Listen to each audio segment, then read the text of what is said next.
ბიზნესის წარმატება არა მხოლოდ იდეაზე, არამედ პარტნიორული შეთანხმების სიმტკიცეზე დგას. თუმცა, როდესაც ნდობასა და საერთო მიზნებზე დაფუძნებული სტრუქტურა ირღვევა, როდესაც პარტნიორი ვალდებულებებს აღარ ასრულებს, ეს მხოლოდ შიდა უთანხმოება არ არის, ეს კომპანიის დამანგრეველი რეჟიმია. უნდა გვახსოვდეს, პარტნიორობა არ არის მხოლოდ პრივილეგია, ეს არის იურიდიული ვალდებულება. თანამედროვე სამართალი გვაძლევს მკაფიო ინსტრუმენტებს. პარტნიორთა შეთანხმების ამოქმედება, უკიდურეს შემთხვევაში პარტნიორის ჩამოშორება კანონით გათვალისწინებული პროცედურების საფუძველზე.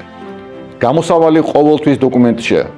სწორად შედგენილი წესდება და მტკიცებულებების სისტემური ანალიზი საშუალებას გვაძლევს კრიზისიდან მინიმალური დანაკარგით გამოვიდეთ.